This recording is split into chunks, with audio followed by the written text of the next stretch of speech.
अहो अहो श्री सद्गुरु करुणा सिंधु अपार आपामर पर प्रभु कर्यो अहो अहो उपकार शु प्रभु चरण कने धरो आत्माथी सौहीन એ તો પ્રભુએ આપીયો વરતુ ચરણાધીન આદિ હાદિ આજથી વરતો પ્રભુ આધીન દાસ દાસ હું દાસ છું આપ પ્રભુનો દીન સતસ્થાનક સમજાવીને ભીન બતાવ્યો આપ જ્ઞાન થકી તરવારવત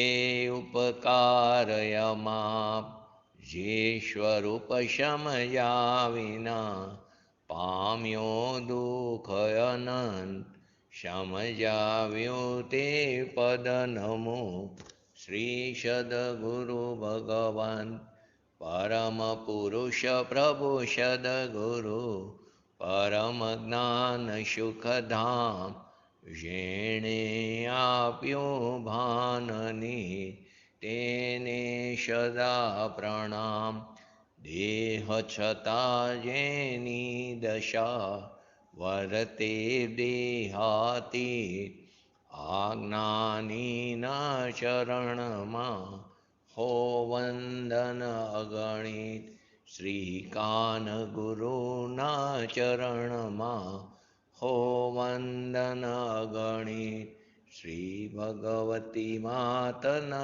चरण मा हो वंदन अगणित नमो रिंगटाणं नमो सिद्धाणं नमो आयरणं नमो उवजणं नमो लोये शिवश्रवणं चत्तारी मंगलम अरिहंता मंगलम सिद्धा मंगलम शाहो मंगलम केवली पंतो धम्म मंगलम चत्तारी लुगुटमा अरिहंता लुगुटमा सिद्धा लुगुटमा शाहो लुगुटमा केवली पंतो धम्म लुगुटमा चत्तारी शरण भोजामि अरिहंते शरण भोजामि सिद्धे शरण भोजामि शाहो शरण भोजामि केवली पंतो धम्म शरण भोजामि ओम नमो अरिहंताणम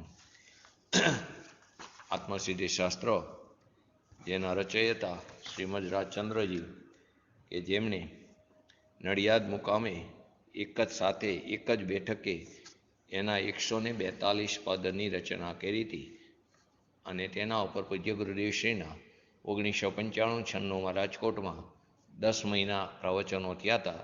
એના આધારે આપણે તે સમજી રહ્યા છીએ. 7મું પદ ચાલે છે અને આ 8મું પદ, 2 પદ ચાલશે, 7મું પૂરું થાય છે. તો 7મા પદમાં હતું ત્યાગ વિરાગ ન ચિત્તમાં થાય ન તેને જ્ઞાન અટકે ત્યાગ વિરાગમાં તો ભૂલે નિજ ભાન. ત્યાગ વિરાગ ન ચિત્તમાં થાય ન તેને જ્ઞાન અટકે ત્યાગ વિરાગમાં તો ભૂલે નિજ ભાન. અને 8મું પદ હતું જ્યાં જ્યાં જે જે યોગ્ય છે ત્યાં સમજવું તે ત્યાં ત્યાં તે આચરે આત્માર્થી જન એ. તો 7મા પદની અંદર છેલ્લે ગઈ વખતે આપણે વાત આવી હતી એમાં ઔપાધિક જે કર્મભાવ જે છે તે મારા આત્મ સ્વભાવની અંદર નથી. કર્મભાવ પોતાના આત્માના સ્વભાવમાં નથી. એ કર્મભાવના નિમિત્તે ઉત્પન્ન થતા રાગ દ્વેષાદી ભાવ એ વિકલ્પ એ પણ પોતાના સ્વભાવમાં નથી. એ અશુદ્ધ રૂપી જે પરિણમન થાય છે પર્યાયમાં જે એનો વિભાવ સ્વભાવ છે તે આત્માના ત્રિકારી સ્વભાવમાં નથી. તો કે હું બધા પદ્રવ્યો, હું દેહાદિ રાગ દ્વેષ આદિ ક્રોધ માન માયા લોભ આદિ એનાથી હું જુદો છું, હું પવિત્ર છું, અસંગી છું, હું અબંધ સ્વરૂપી છું, હું ત્રિકાર છું, હું અભેદ છું, હું એક છું, અનંત એવા ઐશ્વર્ય સામર્થ્યથી કેવો છું, લબોલબ ભરેલો છું, હું પૂર્ણ છું. એમ પોતાના સ્વ અભ્યાસ દ્વારા, પોતાના અંતરંગ વિચાર દ્વારા, એનું ચિંતન મનન વડે જેને પોતાની અભિપ્રાયમાં પોતાની માન્યતામાં જેને અધિકપણે દ્રઢ થયું છે, એટલે કે એને વિશેષપણે જેને દ્રઢ થયું છે, એને એમ આવે છે કે પૂતગલ કર્મ નિમિત્તના દોષ મર મારામાં નથી. પૂતગલ કર્મના નિમિત્તે ઉત્પન્ન થતા જે મર દોષ એટલે કે રાગદ્વેષ આદિ જે ભાવ છે એ મારા નથી, એટલે કે મારા સ્વભાવમાં નથી, એટલે કે મારા ત્રિકારી સ્વભાવમાં નથી. તે વર્તમાનમાં, જો કે તે વર્તમાનમાં અશુદ્ધ અવસ્થામાં દેખાય છે, પર એ દેખાય છે માટે તો તેને તારવાનો પ્રયત્ન કર્યા વગર રહેતા નથી. પરંતુ મારા ત્રિકારી સ્વભાવની અંદર તે પૂતગલ કર્મના નિમિત્તે ઉત્પન્ન થતા રાગદ્વેષ આદિ ભાવ તે નથી. તે પર્યાયની અંદર છે, એ પર્યાયનો વિભાવ સ્વભાવ છે. અને જો પોતાનો સ્વભાવ હોય, પોતાના સ્વભાવની અંદર હોય તો સ્વભાવનો ક્યારે અભાવ થતો નથી, તો રાગદ્વેષનો ક્યારે પણ નાશ થાય નહીં. તો આવા પરમાર્થ તત્વના લક્ષ્ય સહિત કોઈ જીવને મંદ કસાય થાય, પોતાના સ્વભાવનું લક્ષ્ય હોય એ સહિત જેને મંદ કસાય એટલે કે એને શુભ ભાવ થાય, અને અંતર ત્યાગની અંદર વૈરાગ્ય પણ હોય, તો તે નિમિત્ત રૂપે તેને સાધન કહેવામાં શાસ્ત્રોમાં આવ્યા છે. કોને નિમિત્ત રૂપે સાધન કીધા? કે જેને પોતાનું સ્વભાવનું લક્ષ્ય હોય, જેને એ લક્ષ્ય સહિત શુભ ભાવ હોય, એટલે કે સમ્યક દ્રષ્ટિની વાત બતાવી છે. ત્યાં તેને વ્યવહાર, એને મોક્ષ માર્ગ કહેવામાં આવ્યો છે ઉપચારથી. મોક્ષ માર્ગ બે પ્રકારનો નથી, મોક્ષ માર્ગ એક જ પ્રકારનો છે. એનું નિરૂપણ બે પ્રકારે થયું છે, એક નિશ્ચય મોક્ષ માર્ગ અને એક વ્યવહાર મોક્ષ માર્ગ. તો ત્યાં તેને વ્યવહાર મોક્ષ માર્ગને ત્યાં નિમિત્ત રૂપે સાધન કીધા. પણ એના માન્યતામાં પડ્યું છે કે આ મનના જે શુભ વિકલ્પ થાય છે ને, એ મનના શુભ વિકલ્પથી એટલે કે પુણ્ય પરિણામથી એટલે કે શુભાશુભ ભાવથી મને ધર્મ નથી. અકષાયના લક્ષ્ય જે મંદ કષાયનો ભાવ થયો છે, એ મંદ કષાયનું જે વલણ થયું છે, એને જે એવો પુરુષાર્થ કર્યો છે, એટલે કે એના શુભ પરિણામ અને મંદ કષાયના જે પરિણામ કરે છે, અથવા કષાયની જે મંદતા કરે છે, પરંતુ તેને ધર્મ જો ન માને તો તેને ત્યાં સાધન કહેવામાં આવ્યું છે. કોને સાધન કહેવામાં આવ્યું? કે જેને પોતાના અકષાયી સ્વભાવનું લક્ષ્ય હોય અને સાથે આવા પુણ્ય પાપ આદિના શુભાશુભ વિકલ્પો, એમાં એને શુભ ભાવ લીધો છે, એ મંદ કષાય રૂપી જો એને શુભ ભાવ હોય તો એ શુભ ભાવથી ધર્મ નથી એવું એની માન્યતામાં પડ્યું હોય, એનો તે પુરુષાર્થ પણ કરે, મંદ કષાયનું વલણ પણ કરે, એને કેમ કે સ્વભાવમાં રહી શકતો નથી તો અશુભમાં ન જાય તે માટે એને આવો ભાવ આવ્યા વગર રહેતો પણ નથી. પરંતુ તેને તે ધર્મ ન માને, તેને ધર્મ માને તો એ અધર્મ થયું, તો એનું સમ્યક દ્રષ્ટિ સાચો સમ્યક દ્રષ્ટિ નથી. તેના અભિપ્રાયમાં બરાબર પડ્યું છે, આ તો કેવું છે કે કસાય છે, આના કારણે મને બંધ થાય છે, એનાથી અબંધ સ્વરૂપી ભગવાન આત્માની પ્રાપ્તિ નહીં થાય, માટે તે તેને સાધન માનતો નથી, તે તેને હેય માને છે. પરંતુ ત્યાં તેને ઉપચારથી નિમિત્ત સાધન કહેવામાં આવ્યું. કોને? કે જેને નિશ્ચય મોક્ષ માર્ગની પ્રાપ્તિ થઈ છે, તેને આ રસ્તામાં આવતો સહચર શુભ ભાવ, કે જેને આપણે વ્યવહાર મોક્ષ માર્ગ કહી છીએ, તેને ઉપચારથી તેને ત્યાં નિમિત્ત રૂપે સાધન કહેવામાં આવ્યું. જે પોતાના ભગવાન આત્મા જે અનેકાંતમય જે છે, એ અનેકાંત સ્વરૂપની વિધિ, એને પ્રાપ્ત કરવાની વિધિ ન્યાયથી સમજે, એટલે કે આત્મા જ્ઞાન માત્ર છે, અવિનાશી છે, તે પવિત્ર છે, તે સર્વજ્ઞ છે, તે ચિદાનંદ ઘન સ્વરૂપ છે, શુભાશુભ વિકલ્પ રહિતથી તે અવિકારી છે, અને સર્વજ્ઞ ભગવાને જે રીતે પોતાનું સ્વરૂપ બતાવ્યું છે તે રીતે તે પ્રમાણ કરીને પૂર્વાપરના વિરોધ રહી, એટલે કે અવિરોધપણે તે પોતાનું યથાર્થપણું માને, તો એને સત્સમાગમ વડે, સત્સમાગમ વડે એટલે અહીંયા નિમિત્તને ક્યાં ઉપચારથી તેને એના ઉપર આરોપ આવ્યો છે. સત્સમાગમ પ્રાપ્ત નથી કરાવી દેતું, પણ સત્સમાગમ વડે આત્મ તત્વની પ્રાપ્તિ તે સુલભ બતાવવામાં આવી છે. જે જીવને પોતાના આત્માની પ્રાપ્તિ થાય છે, ત્યાં તેને નિયમથી નિમિત્ત રૂપે સાચા દેવગુરુ શાસ્ત્ર શરણ રૂપે હોય છે, ત્યાં કુદેવ કુગુરુ કુશાસ્ત્ર ત્યાં નિમિત્ત રૂપે હોતા નથી. તો સત્સમાગમ વડે તેને તત્વની પ્રાપ્તિ સુલભ બતાવવામાં આવી. કેમ કે આપણી પોતાની વાત છે અને તેને સુલભ કીધી છે, અને આપણને તે દુષ્કર લાગે છે. કેમ? તો કે આપણને તે બાજુની રુચિ નથી. નહીં તો તિર્યંચને કેવી રીતે સમ્યક દર્શન થાય? એને તો કોઈ તત્વના નામની ખબર નથી, એને 6 દ્રવ્યના નામની નથી ખબર, એને 5 સમવાયના નામની નથી ખબર, છતાં તેને પોતાના સ્વભાવનું ભાન થાય છે. એને સંવર શું કહેવાય, એને નિદ્રા શું કહેવાય એ પણ ખબર નથી. એને શ્રાવક ધર્મનું પાલન શું છે એ પણ ખબર નથી, છતાં તે 11 પડીમાંનું ધારણ કરેલો એવો પંચમ ગુણસ્થાન વર્તી તિર્યંજ પણ છે અસંખ્યાત સ્વયંભૂ રમણ સમુદ્રની અંદર. તો કેમ તો કે પ્રાપ્ત કરવું અત્યંત સુલભ છે, આપણી વસ્તુ છે ને. બહારના સંયોગો પ્રાપ્ત કરવા અતિ દુર્લભ છે. બીજી રીતે કહી, નિશ્ચયથી કહી તો તમે તે પ્રાપ્ત કરી શકતા જ નથી. તું ગમે એટલા પ્રયત્ન કર, તું તારા પ્રયત્નથી એ પ્રાપ્ત થતા નથી. એ સંયોગો તને આવે છે તે તારા પૂર્વે કરેલા પરિણામોને આધીને જે પુણ્ય કર્મનો બંધ પડ્યો હતો તે અત્યારે ઉદયમાં આવ્યો, ત્યારે તે સંયોગો પોતાની યોગ્યતાથી ક્ષેત્રથી ક્ષેત્રાંતર થઈને તારી પાસે આવ્યા. તે પ્રાપ્ત નથી કર્યા. જો તું પુરુષાર્થથી પ્રાપ્ત કરી શકતો હોય સંયોગો, વૈભવ, પૈસા આદિ, તો સવારે 8 વાગ્યાથી રાતના 8 વાગ્યા સુધી કેટલાય માણસો કામ કરે છે. ઇવન લારીવાળો પણ કામ કરે તો પણ એને પૈસાની પ્રાપ્તિ થતી નથી.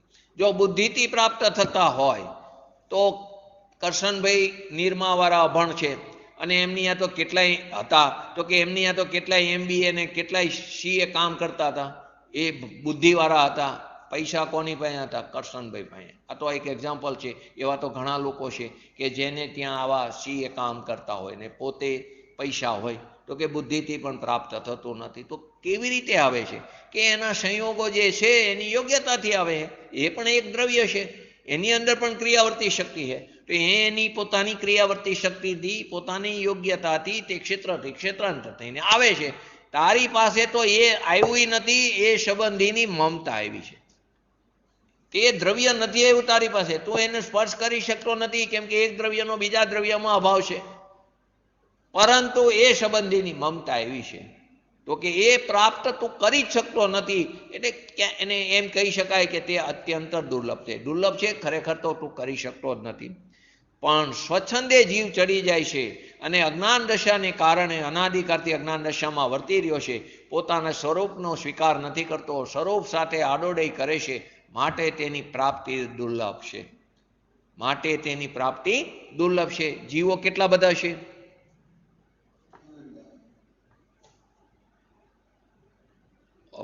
કપાઈ ગયું, ખબર નહીં. નેટ અંદર પ્રોબ્લેમ લાગે, ખબર નહીં.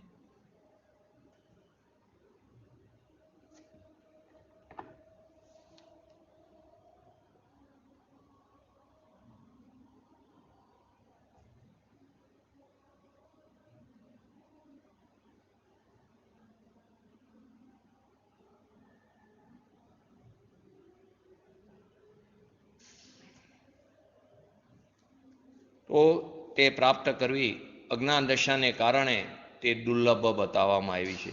શુષ્ક જ્ઞાનથી પણ કલ્યાણ નથી એમ કીધું. કેમ કે જ્ઞાનનો ગમે એટલો ક્ષયક્ષમ હોય, શાસ્ત્ર જ્ઞાન હોય, એ બધું ધારણા જ્ઞાન છે, એનાથી તને તારી આત્માની પ્રાપ્તિ થતી નથી. એટલે શુષ્ક જ્ઞાનથી પણ કલ્યાણ નથી. પુણ્ય આદિ દેહ આદિની ક્રિયા વડે તું વ્રત, તપ, ચારિત્ર આદિ કર, બુદ્ધિ બળથી પણ તને સમ્યક જ્ઞાન પ્રાપ્ત થતું નથી. 11 અંગનું જ્ઞાન કર્યું તો પણ તને તારા આત્માની પ્રાપ્તિ નથી, તો તું પંચ પરાવર્તનનું પરિભ્રમણ કરે છે. પણ સર્વજ્ઞ પ્રમાણ ન્યાયથી જો તે સમજણ કરી વિવેકપૂર્વક, તો તને વિધિની પ્રાપ્તિ થાય છે, નિધિની પ્રાપ્તિ થાય છે. જો તું તે વિધિ પ્રમાણે ચાલ્યો તો. શાસ્ત્રોના જાણપણું કર્યું, મનની ધારણાની આત્મજ્ઞાનની પ્રાપ્તિ થતી હોય. નેટ આવ્યું નહીં આજે, ખબર નહીં. આ કરને કદાચ મારામાં વોડાફોન હે, આવે હે, કરો આઉટ થઈ જશે બધા ત્યાં સુધીમાં.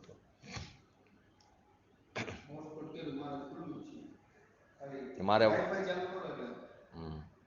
મારે કરવું પડશે કંઈ અંદર કંઈ સેટિંગ, એટલે સેટિંગમાં જવું પડશે ને. હા, એટલે એ સેટિંગમાં જઈ અહીંયા ઓલું નહીં મગે ને.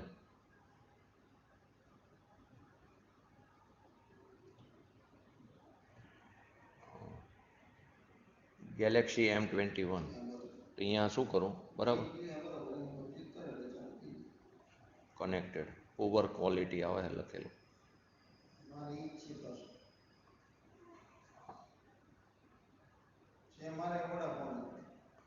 આવું પહેલી વાર થયું, ખબર નહીં આજે.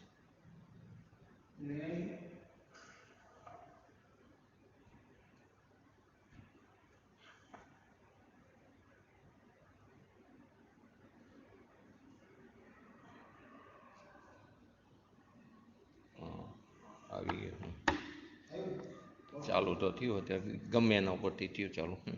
શાસ્ત્રોના જાણપણા કર્યા, મનની ઢાણાથી આત્મજ્ઞાનની પ્રાપ્તિ થતી હોય, શાસ્ત્રોના જાણપણાથી તો 11 અંગનું જ્ઞાન કર્યું તો આપણને સમ્યક જ્ઞાન થવું જોઈએ, આત્મજ્ઞાન થવું જોઈએ, પરંતુ એનાથી આત્મજ્ઞાનની પ્રાપ્તિ થતી નથી.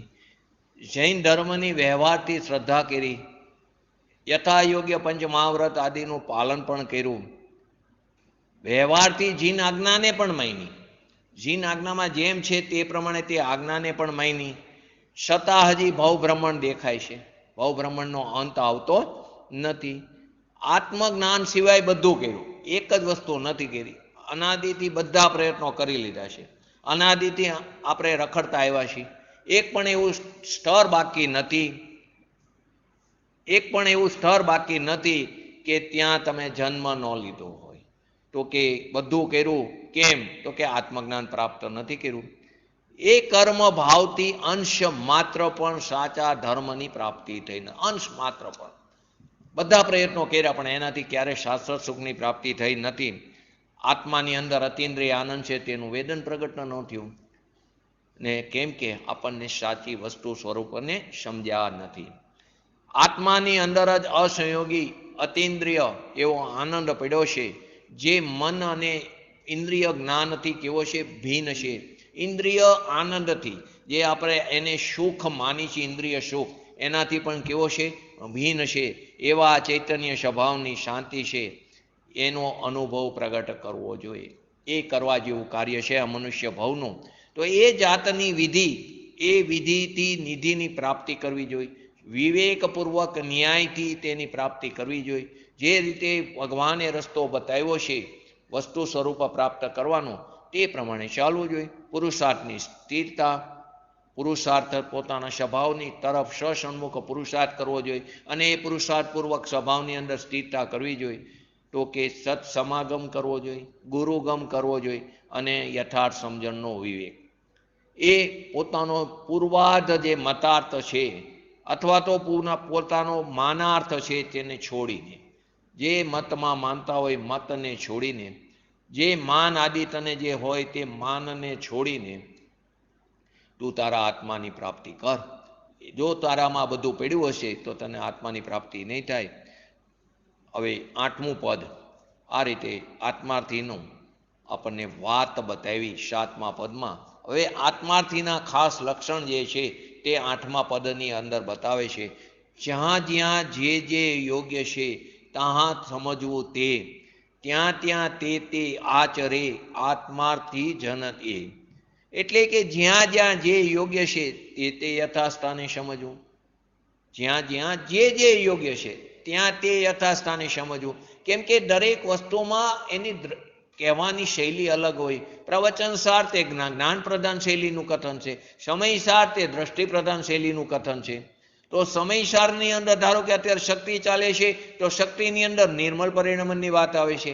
પ્રવચનસારની અંદર 47 ધર્મની વાત આવે છે. અહીં પણ 47 શક્તિને ધર્મ કીધો, અહીં પણ 47 શક્તિને ધર્મ કીધો. શક્તિની અંદર અનંત ધર્મત્વ એવી નામની શક્તિ છે, શક્તિની અંદર વિરુદ્ધ ધર્મત્વ નામની શક્તિ છે. તો ત્યાં તે ધર્મ એટલે કે જે આપણે નહીંમાં જે ધર્મ સમજીએ છીએ એ નહીં, સાપેક્ષ ધર્મની વાત નથી બતાવી. ત્યાં નિરપેક્ષ ધર્મની એટલે કે ગુણની વાત બતાવી છે. ત્યાં જે બતાવી છે તે સાપેક્ષ ધર્મની, પરસ્પર બે વિરુદ્ધ ધર્મયુગલોની વાત બતાવી છે. પ્રવચનસારમાં ત્યાં વિકારને પણ લીધો છે, તો અહીં ખાલી નિર્મળ પરિણમનની વાત લીધી છે. કેમ એવું કર્યું? તો કે અહીં શક્તિની પ્રતીતિ, તો કે શક્તિની પ્રતીતિ કેવી રીતે થાય? કે સ્વભાવાનુપત્રુ દ્રષ્ટિ દે તો એ શક્તિની પ્રાપ્તપણું, એનું પ્રગટપણું પર્યાયમાં થાય, એટલે કે નિર્મળ પરિણમનની વાત લીધી છે. તો બંને જગ્યાએ અપેક્ષા જુદી છે. તો કે જ્યાં જ્યાં જે યોગ્ય છે તે યથાસ્થાને સમજવું. એટલે કે જ્યાં તત્વ સંબંધી વાત હોય, તત્વના સંબંધી, પોતાના સ્વરૂપ સંબંધી અથવા તો દ્રવ્ય દ્રષ્ટિની વાત હોય, ત્યાં શુદ્ધ દ્રવ્યની જ વાત આવે. ત્યાં એમ આવે કે આત્મા અકર્તા છે, આત્મા અભોક્તા છે, આત્મામાં રાગદ્વેષ નથી. ક્યાં? તો કે જ્યાં દ્રવ્ય દ્રષ્ટિની વાત હોય, જ્યાં તારા દ્રવ્ય સ્વભાવનો સ્વીકાર કરાવવાનો હોય, જ્યાં તારું લક્ષ્ય પરથી છોડાવીને દ્રવ્ય સ્વભાવ તરફ વારવાનું હોય, ત્યાં તે રીતની વાત હોય છે અને તે જ રીતે ત્યાં એનું પ્રયોજન હોય છે. અને જ્યાં પુરુષાર્થ વડે રાગદ્વેષ ઘટાડવાનું કથન આવે, તું પુરુષાર્થ કર, તારી અંદર અલ્પજ્ઞાતા છે, તારી અંદર પામરતા છે, તો પુરુષાર્થ વડે રાગદ્વેષ ઘટાડવાનું જ્યાં કથન હોય ત્યાં પરમાર્થ હેતુરૂપ વ્યવહાર બતાવ્યો છે, એને તું યોગ્ય સમજ. એ વ્યવહાર છે. રાગદ્વેષને તું ઘટાડી તું એને નાશ કરી શકતો નથી. પુરુષાર્થ તો સ્વભાવનો કર તો તે રાગદ્વેષની ઉત્પત્તિ નહીં થાય, પરંતુ ઉપદેશની ભૂમિકામાં. કેમ કે જો વ્યવહાર ન હોય, જો વ્યવહાર નહીં ન હોય તો ઉપદેશની ભૂમિકા જ ન રહે, ઉપદેશનો લોપ થઈ જાત. અને જો નિશ્ચય નહીં ન હોત તો તત્વનો લોપ થઈ જાત. તો બંને નહીં પણ જરૂરી છે. તો કે જ્યાં જ્યાં જે અપેક્ષા હોય તે પ્રમાણે તું સમજ. તો કે ત્યાં વ્યવહાર યથાયોગ્ય સમજ. તું એકાંત દ્રષ્ટિને પકડીને ન રાખ. તું એકાંત દ્રષ્ટિને તું અંદર પકડીને અંદર તું ન રાખ. તો પ્રશ્ન કરે છે શિષ્ય, તો કે પરમાર્થી આત્મા અકશાયી કીધો છે, સત્યાર્થ જુઓ તો આત્મા તો અકશાયી છે, એની અંદર રાગદ્વેષ છે જ નહીં.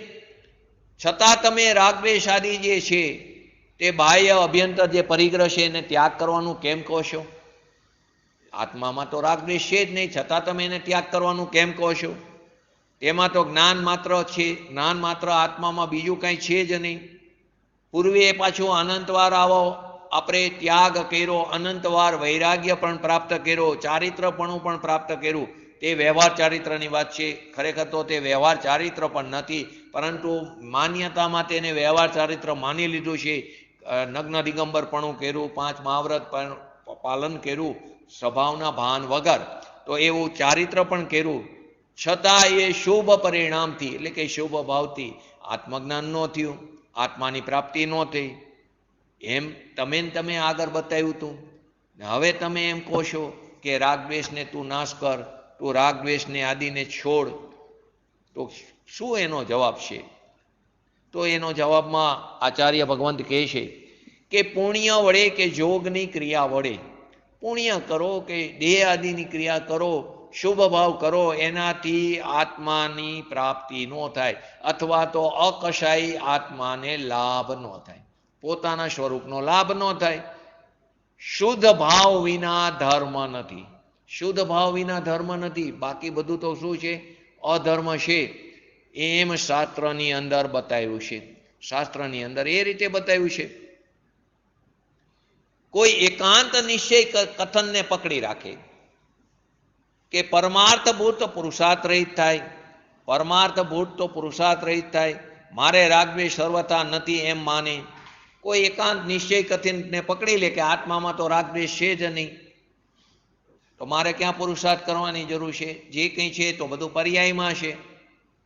તો એ પુરુષાર્થહીન થઈ જાય અને સ્વચ્છંદમાં વર્તે તે જીવ, તો હજી તો એને મંદ કશાય પણ નથી, એને મંદ કશાય નથી, એને શુભ ભાવ પણ નથી. તે અંતરમાં ત્યાગ વૈરાગ વિના જશે ક્યાં? શુભ ભાવ નથી, અંતરમાં ત્યાગ વૈરાગ્ય નથી, તો એ ક્યાં જશે? તો એ અશુભ ભાવમાં જવાનો. શુદ્ધ ભાવ પ્રગટ નથી. આપણી જ વાત ચાલી રહી છે. આપણે શુદ્ધ ભાવ પ્રગટ નથી કર્યો, શુભ ભાવને છોડી દે છે. અને તો શું કરશું આપણે? 3 જ ભાવ છે, શુદ્ધ, શુભ અને અશુભ. તો શુભ અશુભ તો ખરેખર અશુદ્ધ ભાવ છે. તો શુદ્ધ તો પ્રગટ નથી કર્યો અને શુભમાં હે માની લીધો. પૂજ્ય ગુરુદેવશ્રીની વાત માનીને, એમની વાત સત્ય છે, પરંતુ કોના માટે? કે જે સ્વભાવની અંદર ઊભો છે એના માટે શુભ ભાવ. કેમ કે એને પણ શુભ ભાવ તો આવે હે. પૂજ્ય ગુરુદેવશ્રીને પણ શુભ ભાવ આવતો હતો. પૂજ્ય ગુરુદેવશ્રી પોતે પ્રવચન કરતા હતા કરુણા ભાવથી, એ પણ એક શુભ ભાવ હતો. એ વિકલ્પ હતો, એમનું અટકવાનું સાધન હતું. એમને નહોતો ખ્યાલ આવતો, બધો ખ્યાલ આવતો હતો. તે પણ ભગવાનની ભક્તિ કરે, એ પણ ભગવાનની ભક્તિ કરતા દેખાય, પરંતુ સ્વભાવમાં નથી રહી શકતા. તો તે અશુભમાં ન જાય એટલા માટે શુભ ભાવ રસ્તામાં એ આવ્યા વગર રહેતો નથી. પરંતુ ત્યાં એ શુભ ભાવને અભિપ્રાયની અંદર તે હેય માને છે. શુદ્ધ ભાવ જેને પ્રગટ થયો હોય એને ખ્યાલ હે કે શું? શુભ ભાવ શું છે ને ઓલા તો ધર્મ માનીને બેઠા છે, બરાબર છે, કે જેને શુદ્ધ ભાવ પ્રગટ થયો છે એને જ ખરેખર ખબર છે કે આ શુભ ભાવ છે તે આશ્રવ છે. નહીં તો શુભ ભાવને ધર્મ માનીને બેઠા છે ને એ અનાદિથી કરતા આવ્યા છીએ આપણે. અગૃહિત મિથ્યા તો સાથે લઈને આવ્યા છીએ. તો કે એ મંદ કશાય હજી તને નથી, શુભ ભાવ નથી, કશાયની મંદતા નથી. એમ કશાયની મંદતા પૂર્વક તો તે શુભ ભાવ કર્યો નથી. તો કે તું એ વિના ક્યાં જઈશ? તું એકલો અશુભ જ કરીશ, તું તો પ્રગટ નથી કર્યો તો નરક નિગોદ આદિ અશુભ ગતિની અંદર તું ચાલ્યો જઈશ, એની અંદર ચાલ્યો જઈશ. તો જ્ઞાનીનો ઉપદેશ જે છે તે અશુભ પરિણામમાં જવાનો ન હોય. એનો ઉપદેશ અશુભ પરિણામમાં જવા માટે ન હોય. તે એનો ઉપદેશ શુદ્ધ માટે છે.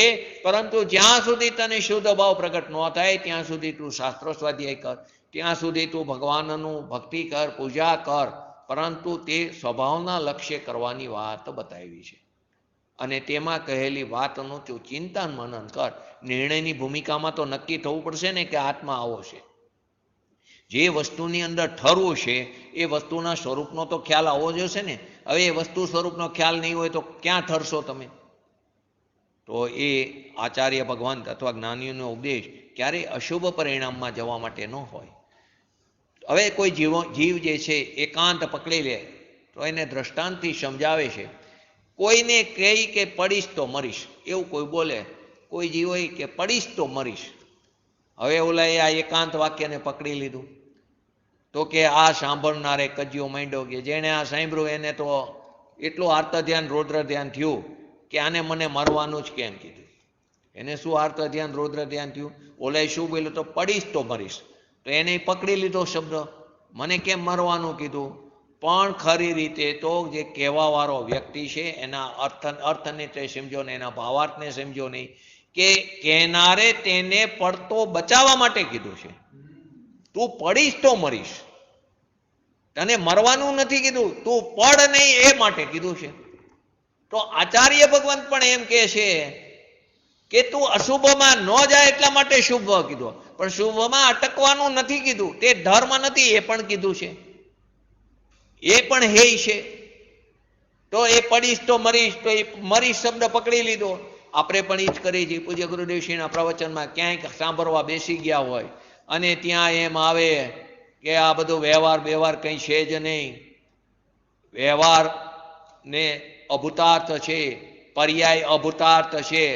તો કે પર્યાયને અભૂતાર્થ કીધી ને રાગદ્વેષાદી તો પર્યાયમાં છે.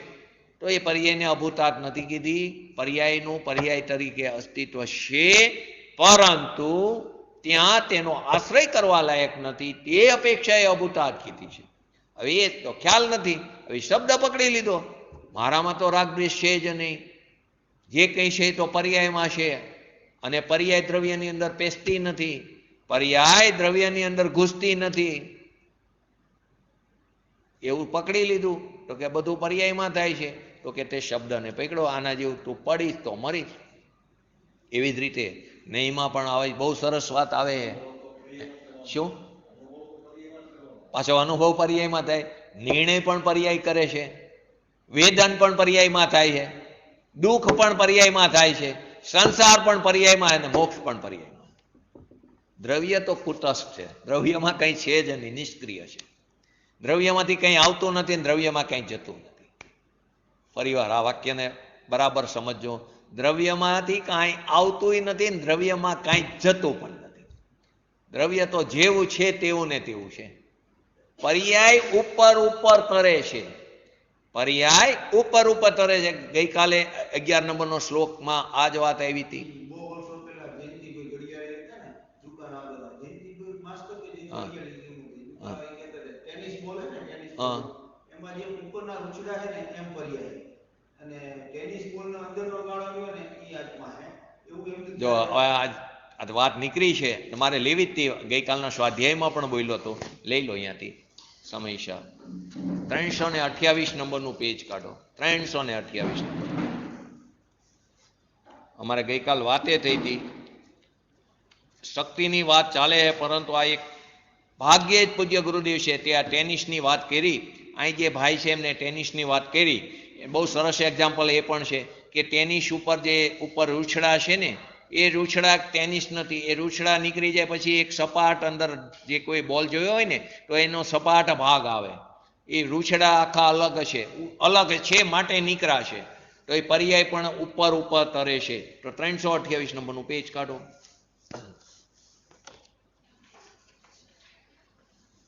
327 થી ચાલુ છે. આત્મામાં એક કારણ પર્યાય છે કે નહીં? પૂજ્ય ગુરુદેવશે ભાગ્યે જ કારણ શોધ પર્યાયની વાત બતાવી છે. એનો ખુલાસો પણ કર્યો છે. કેમ? તો કે કારણ પર્યાય છે કે નહીં? તો કારણ ધ્રુવ એક કારણ પર્યાય આત્મામાં છે. કારણ ધ્રુવ એક કારણ પર્યાય આત્મામાં છે. એ કેવી છે? ધ્રુવ છે એ પર્યાય. કેમ કે તેમાં ઉત્પાદ પણ નથી અને વ્યય પણ નથી. આત્મામાં બે પર્યાય છે, એક ઉત્પાદ વ્યય રહિત ને એક ઉત્પાદ વ્યય સહિત ની. હજી તો પર્યાય સમજવાના હજી તો ઠેકાણા નથી. તો આ વાત આવે તો લોકોને ક્યાં ઘેડ પડે? તો કે એ કારણ પર્યાય આત્મામાં કેવી છે? તો કે તે કારણ પર્યાય જે છે તેને જો પાછળ બતાવ્યું છે પેજ નંબર 328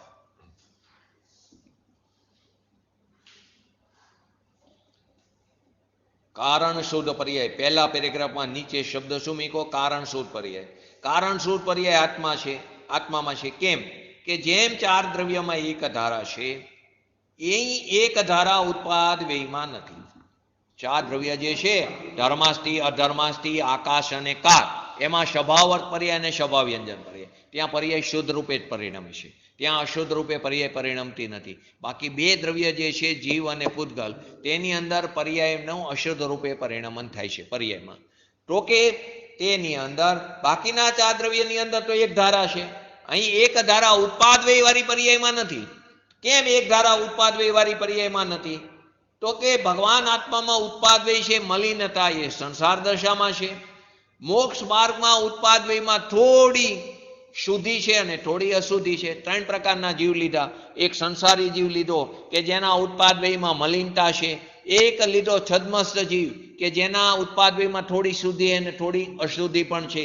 અને ત્રીજું લીધું કે મોક્ષ વાળો જે જીવ છે, મુક્ત દશાવાળો, જ્યાં ત્યાં પૂર્ણ શુદ્ધિ થઈ ઉત્પાદ વ્યયમાં. તો અહીંયા એક ધારા નો રહી, એક રૂપ ધારાવાય અંદર કારણ ધ્રુવ પર્યાય ત્યાં હશે. નિયમ સારમાં આવ્યું એમ કરીને પૂજ્ય ગુરુદેવ છે કીધું એક ધારા એક રૂપ ધારાવાહી અંદર કારણ ધ્રુવ પર્યાય છે. તો કે જો અંદર લખે છે એની એક વિશેષ ધ્રુવ પર્યાય છે. આ કારણ ધ્રુવ પર્યાયને શું કીધું? એક વિશેષ પર્યાય છે. એ ધ્રુવમાં ઉત્પાદ વ્યય નથી.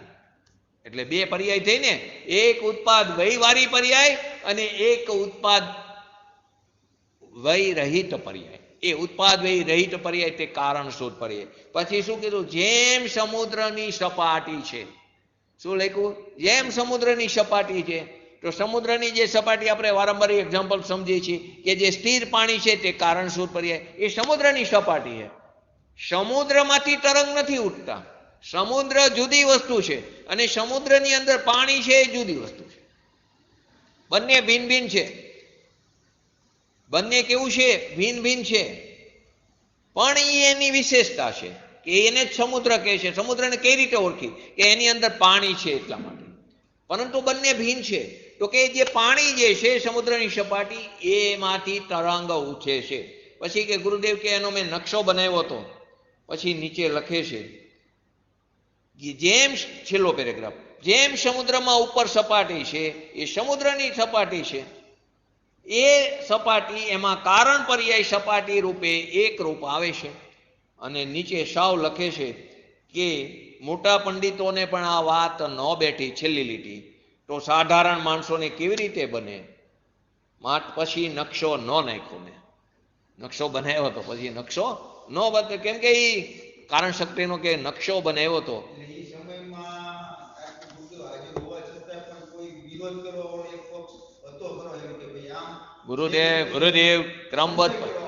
ગુરુદેવ ક્રમબદ્ધ પર્યાયને કહેતા હતા. અને અહીંયા મોટા પંડિત એ પણ ક્રમબદ્ધ પર્યાયને માનતા નહોતા. કહેતા હતા પૂજ્ય ગુરુદેવ છે કે એ નહીં માને, એમને નથી બેસતું, કે નામ નથી દેતો, પણ એ એમને નથી બેસતું. ગુરુદેવ તો નામ દઈને કહે છે કે એમને નહોતું બેસતું. હિંમતભાઈની જ વાત છે, વારંવાર આવે છે કે એમને નહોતી બેસતી ક્રમબદ્ધ પર્યાય. હવે એ પણ મોટા પંડિત હતા, નહોતી બેસતી. એટલા જ માટે કહે તારી શુદ્ધતા બી અડી, તેરી અશુદ્ધતા બી પડી. અનંત અનંત તીર્થંકર આવે તો તારામાં એટલી અશુદ્ધતા પડી તને કોઈ સમજાવી નહીં શકે. તું એટલો અંદર દ્રઢપણે મિથ્યાત્વમાં પડ્યો, ગમે એટલા તીર્થંકર આવીને તને ન સમજાવે તો તું નહીં સમજ ને. તારી શુદ્ધતા એટલી પડી છે કે 7મી નરકમાં એટલી પ્રતિકૂળતામાં પણ તું સમ્યક દર્શન પ્રાપ્ત કરી શકે. પૂજ્ય ગુરુદેવશ્રી જેવા આવા આ કાળમાં ઉત્કૃષ્ટ નિમિત્ત હતા. આ કાળમાં એક તીર્થંકર દ્રવ્ય હતું, એ આપણને ન સમજાવી શકે એમને ઘણા લોકોને, તો પછી ઇતિ વિશેષ શું? આપણને પણ ક્યાં સમજાય? જો બધા સમજાવો તો બધાને સમ્યક દર્શન ન હતા. ગુરુદેવનો જય બોલાવવા મારી ગયા, ખરેખર ગુરુદેવની વાતને સમજ્યા નથી. તો શું કહે છે? દરેક ગુણની કારણ પર્યાય છે. ધ્રુવ ત્રિકારી છે, એમ પર્યાય ધ્રુવ પણ કાયમ અનાદિ અનંત અંદર પડેલી છે. કઈ જે કારણ શુદ્ધ પર્યાય છે તે પણ અનાદિ અનંત પડી છે. કારણ ધ્રુવની સાથે, ધ્રુવ સ્વભાવની સાથે ઉત્પાદ વ્યય વિનાની. ખુલાસો કરે છે કઈ કોને કીધી કારણ શુદ્ધ પર્યાય? ઉત્પાદ વ્યય વિનાની. બહારમાં સમુદ્રની જે સપાટી છે એમાં બાહ્યમાં કારણ પર્યાય છે. જે સ્થિર પાણી કહું છું ને વારંવાર, એ બાહ્ય જે સપાટી છે એને કારણ શોધ પર્યાય કહી દી. એટલે કે ઉત્પાદ વ્યય સિવાયની કારણ પર્યાય આત્મામાં અનાદિ અનંત છે. બસ આપણે જે વાત કહી છે ને કે દ્રવ્યમાંથી કંઈ આવતું નથી ને દ્રવ્યમાં કંઈ જતું નથી, તો ક્યાં જાય છે? તો કે કારણ શુદ્ધ પર્યાયમાં. ને કારણ શુદ્ધ પર્યાયમાંથી નિર્મળતા પ્રગટ થાય. દ્રવ્ય તો એમને એમ છે, સમુદ્ર છે એ દ્રવ્ય છે, ને સમુદ્રની જે ઉપલી સપાટી છે એ કારણ શુદ્ધ પર્યાય, અને જે ઉત્પાદવી થાય છે ને, મોજા ઉછરે છે ને, એ કાર્ય શુદ્ધ પર્યાય. એટલે આપણું જે ઉત્પાદવી વાળી પર્યાય છે ને કે જેમાં સંસાર છે ને જેમાં મોક્ષ છે, એ કાર્ય શુદ્ધ પર્યાય. તો કે એની અંદર નિર્મળતા ક્યાંથી પ્રગટ થઈ? તો કે કારણ શુદ્ધ પર્યાયમાં. અને એ પર્યાય ક્યાં જઈ? તો કે કારણ શુદ્ધ પર્યાય. સમુદ્રમાં નથી જતી એ મોજાનું જે પાણી એ સમુદ્રમાં નથી જતું, એ ક્યાં જાય છે? સ્થિર સપાટી. માટે કહે છે કે પર્યાય દ્રવ્યમાં પેસતી નથી, પર્યાય છે તે દ્રવ્ય ઉપર તરે છે. કુદરતી આ પ્રવચનની અંદર આવી ગયું. બહુ જ ઓછો વાર ગુરુદેવે કારણ શુદ્ધ પર્યાયની વાત કરી છે. તો કે શાસ્ત્રમાં મોક્ષ માર્ગનું કથન હોય ત્યાં એમ જ આવે, જ્યાં જ્યાં શાસ્ત્રમાં મોક્ષ માર્ગની વાત બતાવી હોય. નિચોડ બહુ. તમે સવારે આવો એટલે એમાં તમને ખબર પડે એક એક વસ્તુમાં કેટલી, ક્યાં એક શબ્દની અંદર કેટલી ગંભીરતા પડી. એ આવ્યું હોય પ્રવચનની અંદર એવા 2 જ વાક્ય આવ્યા હોય, 2 જ વાક્ય, પણ એની અંદર કેટલી ગંભીરતા પડી. તમે નિયત પ્રદેશવત શક્તિ સમજો તો ખ્યાલ આવે કે એની અંદર શું કહેવા માંગે. નિયત પ્રદેશવત શક્તિ, અનંત ધર્મત્વ શક્તિ, વિરોધ ધર્મત્વ શક્તિ, ભાવ શક્તિ, અભાવ શક્તિ, ભાવ અભાવ શક્તિ. ખબર પડે કે એની અંદર શું કહેવા માંગે છે શક્તિની અંદર. આપણે તો ચાલે છે સોમ મંગળ, હજી તો એમાં ક્યારે પહોંચશું ખબર નથી, પણ બહુ જ અંદર નિચોડ પડ્યો છે, સિદ્ધાંતો પડ્યા છે. તો કે પુણ્ય પરિણામ સર્વતા. જો મોક્ષ માર્ગની વાત હાલતી હોય, જ્યાં વિતરાગ માર્ગનું પ્રરૂપણ થતું હોય, જ્યાં દ્રવ્ય દ્રષ્ટિની વાત ચાલતી હોય, ત્યાં આવે કે પુણ્યના પરિણામ કેવા સર્વતા હે છે. કેમ કે આશ્રવ આપણે 9 તત્વોનું વર્ગીકરણ કરીશી ને, તો કઈ રીતે કરીશી વર્ગીકરણ? બોલો અહીંથી, નીતા અહીંથી બોલો. 9 તત્વ એનું વર્ગીકરણ એ ઉપાધિ નિગ્નિ કેવી રીતે થશે? બોલો છાયાબેન, નૈનાબેન, જયબરાબેન, જયંતિભાઈ.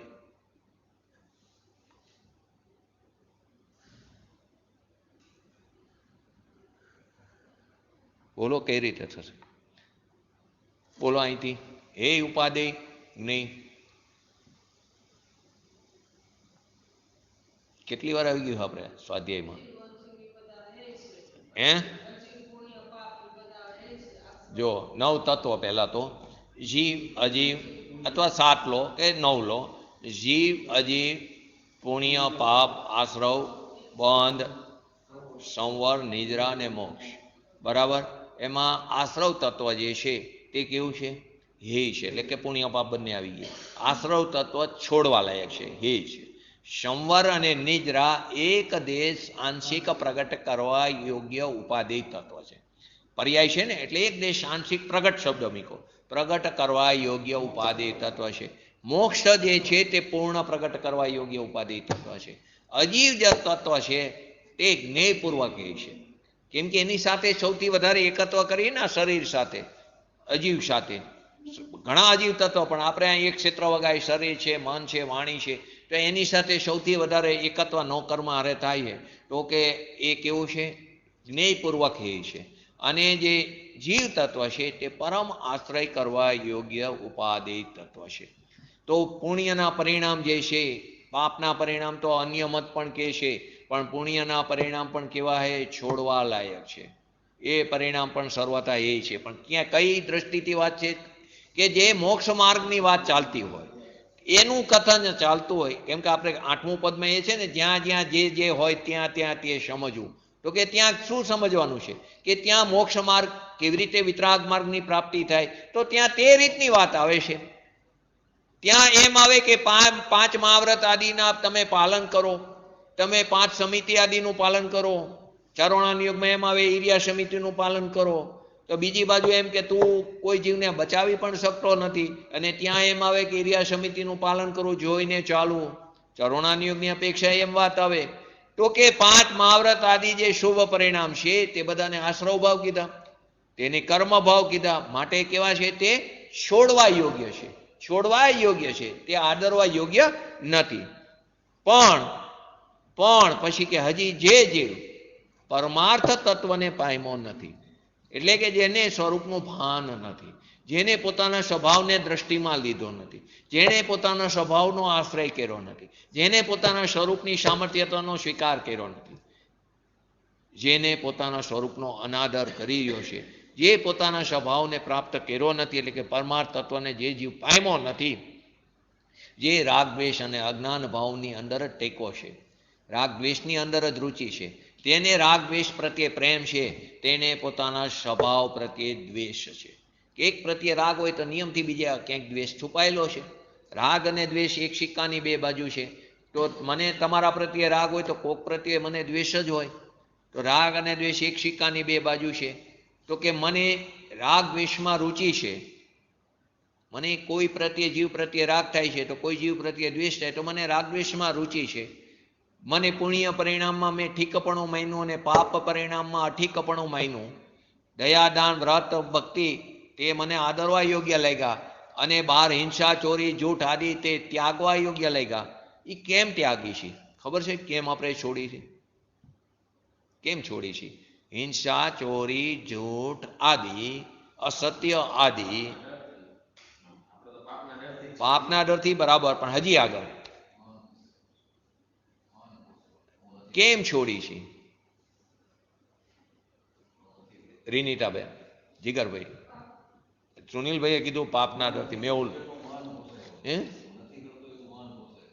નહીં, એને બોલો.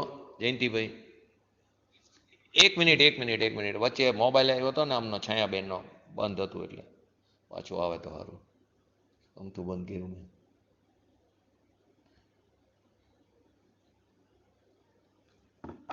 ખબર નહીં, નેટના પ્રોબ્લેમ હતા. હા બોલો હવે. હા બોલો.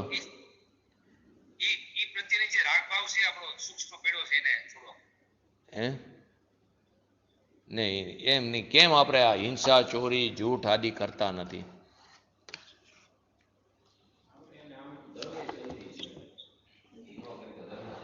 પાપની વાત છે. એટલે પાપ એને કેમ આપણે છોડી છીએ?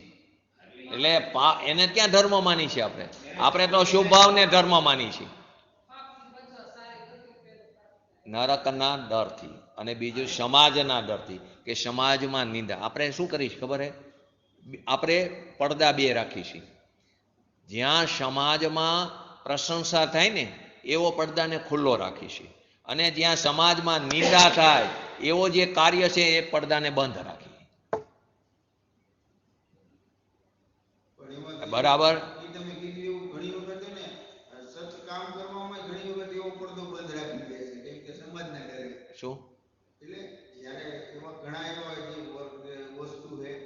કામ કરવાથી ખરેખર ધાર્મિક ગરમ નથી, છતાં એ બંધ રાખવી પડતો. શું કામ? કે સમાજના ડરે એમ. એટલે સમાજના ડરથી, એનાથી પણ આગળ નરકના ડરથી. અજ્ઞાની પણ આ હિંસા, ચોરી, 7 પ્રકારના વ્યસનો આદિનો ત્યાગ કરે છે, પરંતુ એને એમ છે કે જો હું આ કરીશ તો મને નરક. એની અંદર અભિપ્રાયમાં પડ્યું છે, ક્રિયા પરિણામ અભિપ્રાયમાં બહુ સરસ આ વાત બતાવી. એના અભિપ્રાયમાં પડ્યું છે, પણ એને બીક છે જો હું આ કરીશ તો નરકમાં જઈશ. એને એ પ્રતિકૂળતા જે છે, નરકના દુઃખનો ડર પડ્યો છે. એના પ્રત્યે લાલસા તો પડી છે, એને વિષય ભોગની લાલસા પડી છે, પરંતુ એને ડર છે કે જો હું આ કરીશ અને જો મારા આયુનું અપકર્ષણ કરાયો તો નરક ગતિમાં ચાલ્યો જઈશ. એ ડરથી એ છોડે છે. સમાજનો ડર એ પહેલી વ્યવસ્થા. અને બીજી વ્યવસ્થા જે છે તે શેની છે? અભિપ્રાયમાં પડ્યું છે હજી તો સૌથી પહેલા અભિપ્રાય માટે તો અભિપ્રાયની વાસના કીધી છે. હા, એટલા માટે તો અભિપ્રાયની વાસના કીધી. સૌથી પહેલા અભિપ્રાયમાંથી કાઢવાનું. જ્યાં સુધી અભિપ્રાયમાંથી નહીં નીકળે ત્યાં સુધી પરિણામમાં નિર્મળતા નહીં આવે, અને ત્યાં સુધી ક્રિયા પણ તે રીતે નહીં થાય. માટે સૌથી પહેલા પરિણામ એ અભિપ્રાય, પછી પરિણામ, પછી ક્રિયા. માટે તો અભિપ્રાયનું ફળ અનંત ઘણું કીધું છે. શું કીધું? એ અનંત ઘણું. અને આપણે અભિપ્રાયમાં લઈને બેઠા એ બધું, ભલે ક્રિયા ન કરતા હોય.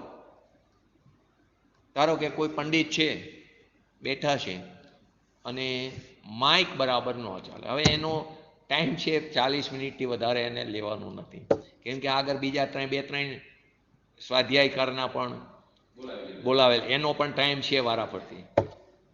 હવે બહારથી તો દેખાય એકદમ શાંત, અંદરથી તો એના પરિણામ કહેવાય તો એને ખબર છે, કેમ કે બહાર પ્રગટ નથી થવા દેતો. કેમ?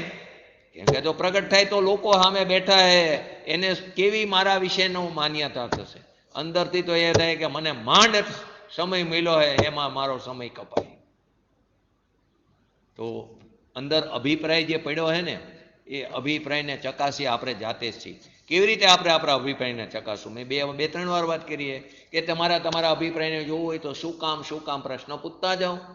જે પણ ક્રિયા કરો એમાં શું કામ એનો જે છેલ્લો જવાબ આવે ને એ તમારો અભિપ્રાય. હવે એ અભિપ્રાય સાચો છે કે ખોટો, જાતે પરીક્ષક બનો.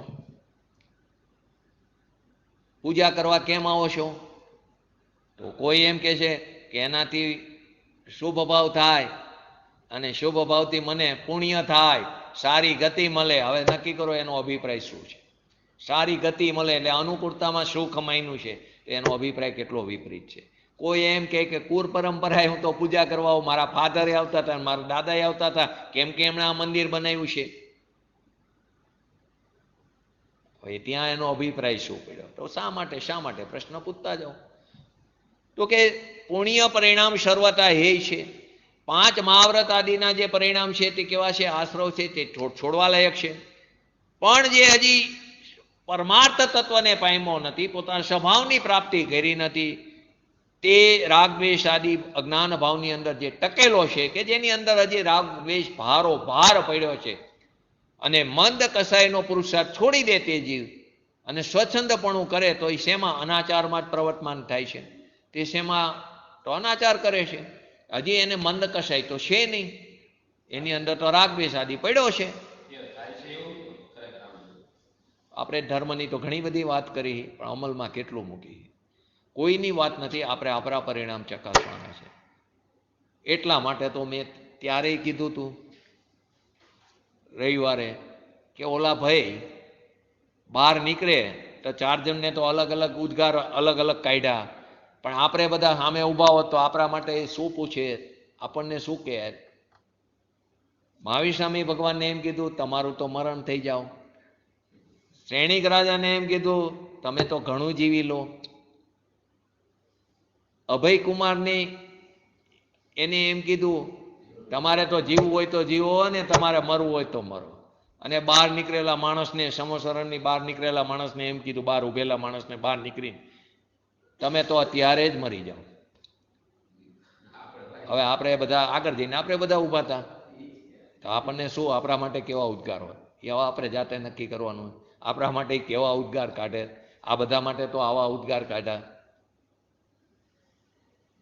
એનો આવ્યો ને એના પ્રશ્નનો જવાબ પણ આવ્યો. કેમ કે બધાને એમ થયું કે કેમ આવું બોલે છે, કેમ આવું બોલે છે. તો મહાવીર ભગવાનને સમસરણમાં પ્રશ્ન થયો, ઉત્તર પણ સ્વયં એ આવી જાય છે, જેની જે યોગ્યતા પ્રમાણે જવાબ પણ તરત મળે છે.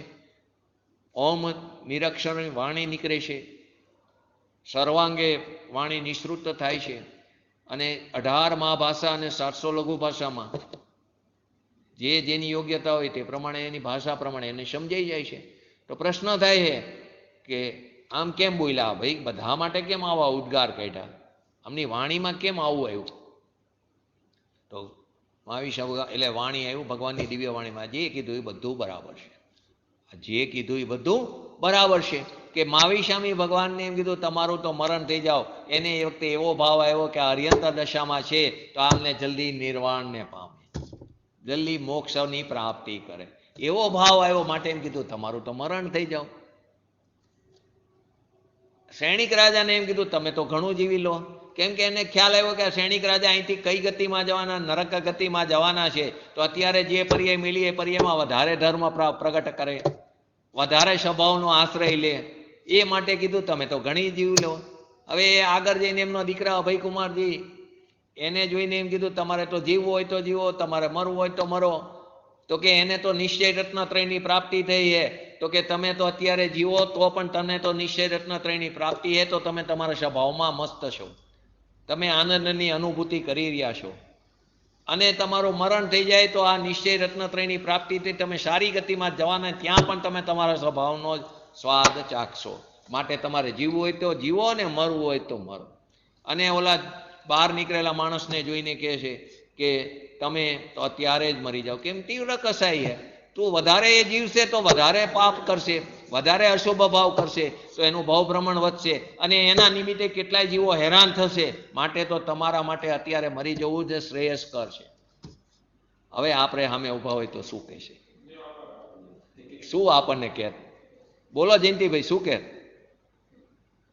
છાયાબેન, નૈનાબેન, આપણને શું કહે?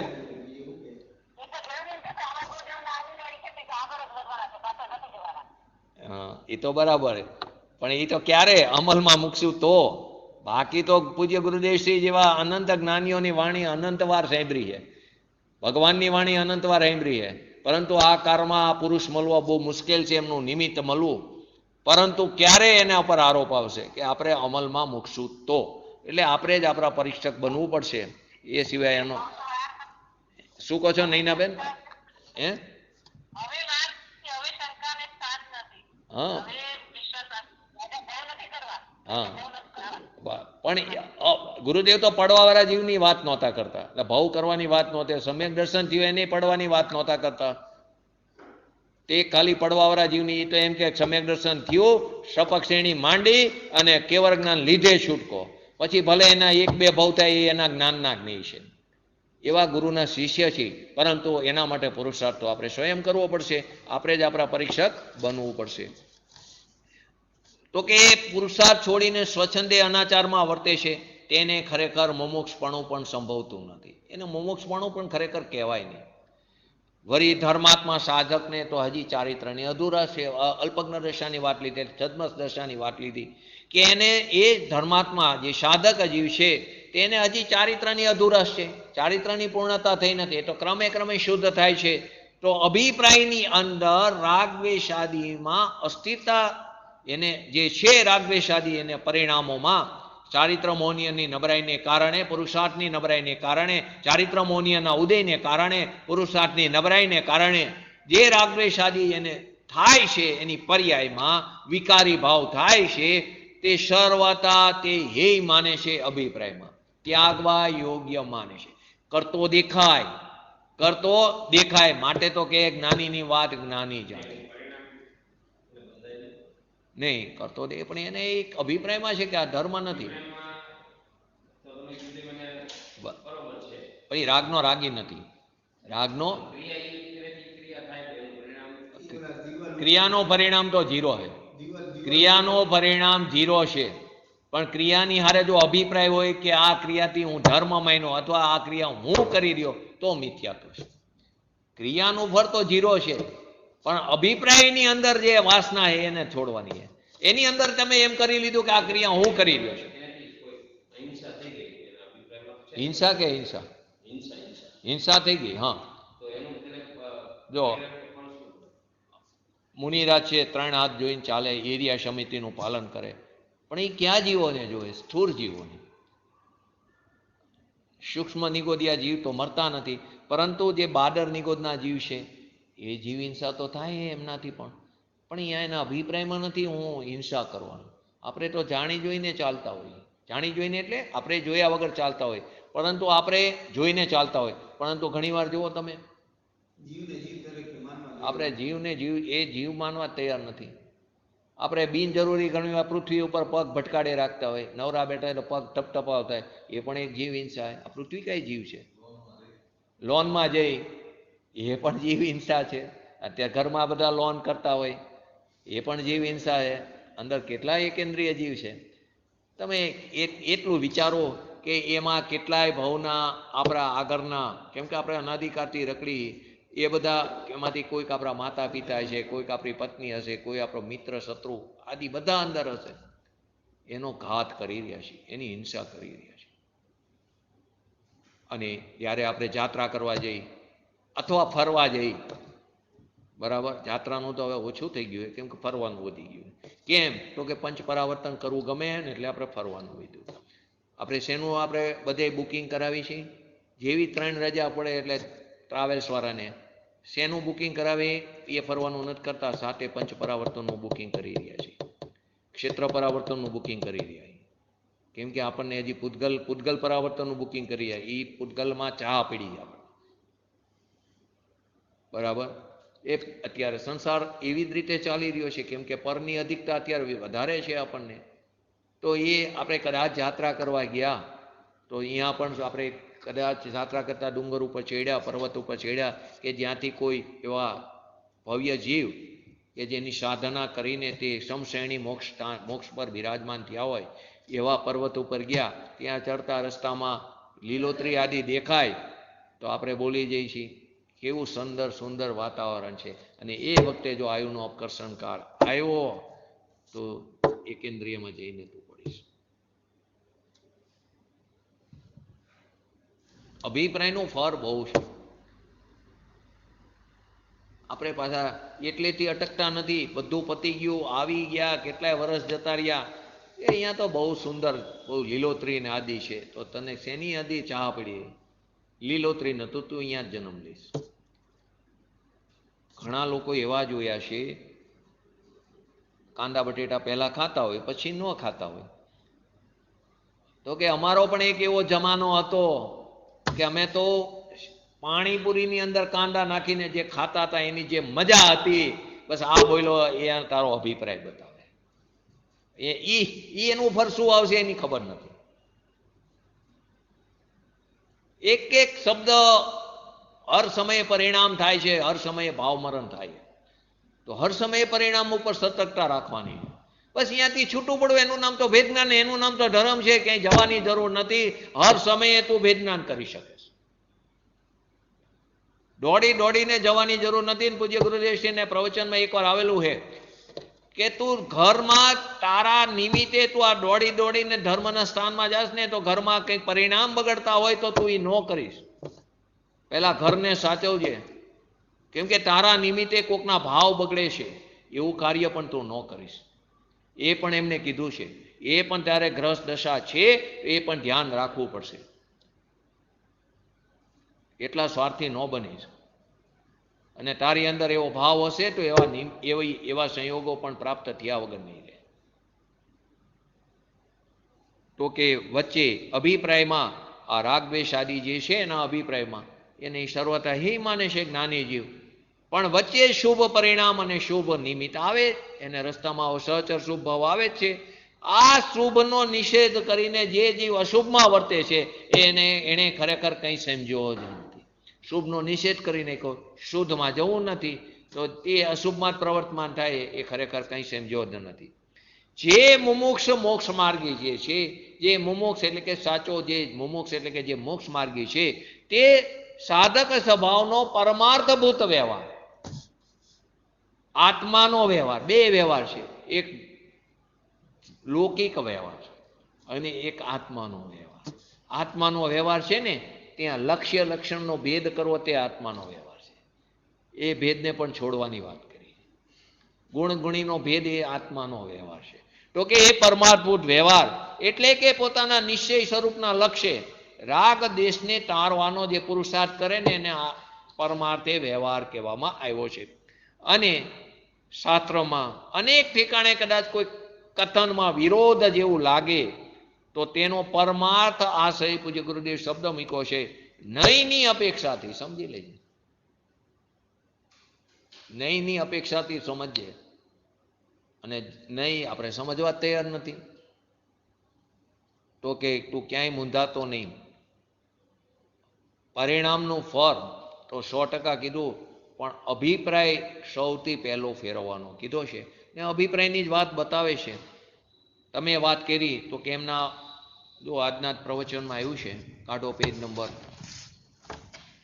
સવારના પ્રવચનમાં પૂજ્ય ગુરુદેવશ્રીના પેજ નંબર 363.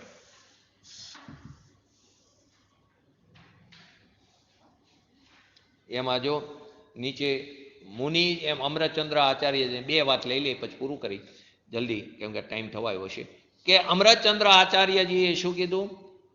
અમરચંદ્ર આચાર્યજીએ 363માં નીચેથી બીજો પેરેગ્રાફ 63. એક જ આચાર્ય બે અલગ અલગ શાસ્ત્રમાં અલગ અલગ વાત કરી છે, અલગ અલગ અપેક્ષા છે.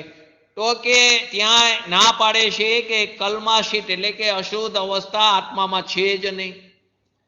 ત્યાં ત્રીજી ગાથામાં એમ કીધું આત્માની અંદર અશુદ્ધ અવસ્થા જ નથી. હું વસ્તુ તરીકે દ્રવ્ય તરીકે શુદ્ધ છું. મારી પર્યાયમાં જ્યારે અહીંયા એમ કીધું કે દ્રવ્ય તરીકે તો શુદ્ધ છું, પણ મારી પર્યાયમાં અનાદિકાળથી અશુદ્ધતા ચાલી આવે છે. હવે એ જ અમરચંદ્ર આચાર્યજી શક્તિનું વર્ણન કરે છે, અહીં શક્તિની વાત છે. તો ત્યારે એમ કહે છે કે મારી પર્યાયમાં જે અનાદિથી અશુદ્ધતા આવે છે, મારું દુઃખનું વેદન જે મારી પર્યાયમાં જે થાય છે, તો કે એ દુઃખના વેદનની અવસ્થાનો પણ મારામાં અભાવ છે. એ અભાવ શક્તિને કારણે તેનો ત્યાં અભાવ છે. એક જગ્યાએ એમ કહે છે કે મારામાં અશુદ્ધતા છે, મારામાં કલુષિતતા છે. પછી શું કહે છે? બંને જે અપેક્ષાએ કીધું તે અપેક્ષાએ જાણવું જોઈએ. જે અપેક્ષા આજ ચાલે છે ને અત્યારે પદ, જ્યાં જ્યાં જે અપેક્ષા હોય તે પ્રમાણે સમજવું જોઈએ. પછી નીચે લખે છે તમારી વાત જે છે, મોક્ષ માર્ગ પ્રકાશકનો એક્ઝામ્પલ આપીને કહે છે, સિંહને બતાવો હોય, સિંહ હોય તો શું કરે છે? બિલાડીને સિંહ કહે છે.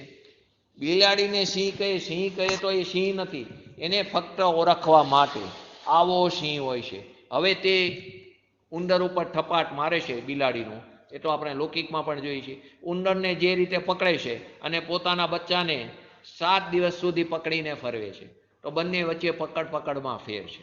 તો એમાં આપણને જે રાગદ્વેષાદી જે થાય છે, એ રાગદ્વેષાદી આપણને થાય છે, તો આપણને રાગદ્વેષના રાગના રાગી થઈ છે, એના સ્વામી બની છે, એની અંદર એકત્વ કરી છે. અને એમને જે રાગદ્વેષ થાય છે એ રાગદ્વેષના એ સ્વામી બનતા નથી. ત્યારે પણ તે તેનાથી અભિન્ન છે, એનાથી ભિન્ન છે. તે તેના જ્ઞાતા દ્રષ્ટા રહેશે, ત્યારે પણ તે તેનાથી ભિન્ન તરીકે પોતાના સ્વરૂપને જોવે છે. આ મારા આત્મ સ્વભાવમાં નથી, આ ત્રિકારી સ્વભાવ નથી, આ મારા સ્વભાવની જાત નથી, આ તો કજાત છે, એવું એને બરાબર અભિપ્રાયમાં દ્રઢતા પડી છે. છતાં પણ ભૂમિકા અનુસાર જે પણ રાગદ્વેષ થાય છે, એમાં જે ભૂમિકા અનુસાર ચારિત્ર મોહની નબળાઈને કારણે જોડાઈ જાય છે, એટલા અંશે એને બંધ પણ થાય છે, એટલા અંશે એને દુઃખનું પણ વેદન થાય છે. પરંતુ શાસ્ત્રમાં એમ પણ કીધું છે એને કર્મનો બંધ થતો નથી. તો તે કઈ અપેક્ષાએ? એને સ્થિતિ અને અનુભાગ બંધ એવો તીવ્ર પડતો નથી, માટે તેને નથી થતો એમ કહેવામાં આવ્યું છે. બાકી એને પણ થાય સ્થિતિ અને અનુભાગ બંધ, પરંતુ એને તીવ્ર નથી થતો. ઓછી સ્થિતિ અનુભાગ પણ એને એમાં ફેરફાર થાય છે અને તે શાતાવેદનીય તરીકે ઉદયમાં આવે છે. અશાતામાંથી સંક્રમણ થાય છે. પરિણામને પોતાના સ્વભાવના પુરુષ એના તીવ્ર આશ્રયને કારણે એના પરિણામમાં ફેરફાર થાય તો અશાતા શાતાવેદનીયમાં થઈ જાય છે. તો આ પ્રકારે બંનેની પકડમાં ફરક છે. તો જ્યાં જે અપેક્ષાએ જે કીધું હોય એને સમજવું જોઈએ. તો આગળ આવતા સ્વાધ્યાયમાં પણ આપણે 8મું પદ જ હજી ચાલશે. તો કે આવું દરેક પ્રવચનમાં, પૂજ્ય ગુરુદેવશ્રીના પ્રવચનમાં આવી એક બે વાત આવી જાય કે જે ખરેખર સમજવા લાયક હોય છે બધી સમજવા, પરંતુ અમુક તો બહુ જ કહેવાય ને સૂક્ષ્મ વાત હોય છે, એને બરાબર ધ્યાનથી સમજવી પડે. એને સમજવા માટે પણ એની જે રીત છે એ રીતને જાણવી પડે, નહીંતર અર્થની અનર્થ થઈ જાય છે.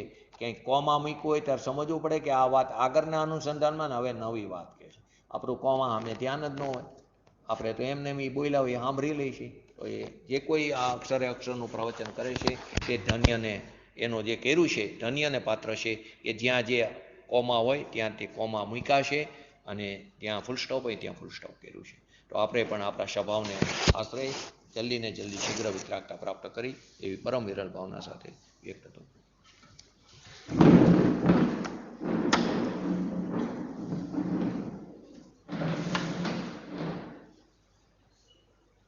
मिथ्यातम नाशवे को ज्ञान की व्रताशवे को आपापर भाषवे को मानुषी बखानी है शोभ द्रव्य जानवे को बंद विधि बानवे को स्वपर पीछानवे को परम प्रमानी है अनुभव बताय वे को जीव के जताय वे को काहू न शताय वे को भव्य उर हानि है जहाँ तार वे को पार वे उतार वे को सुख विस्तार वे को यही जिन वाणी है जा वाणी के ज्ञान तेरे शोधे लोकालो शो वाणी मस्तक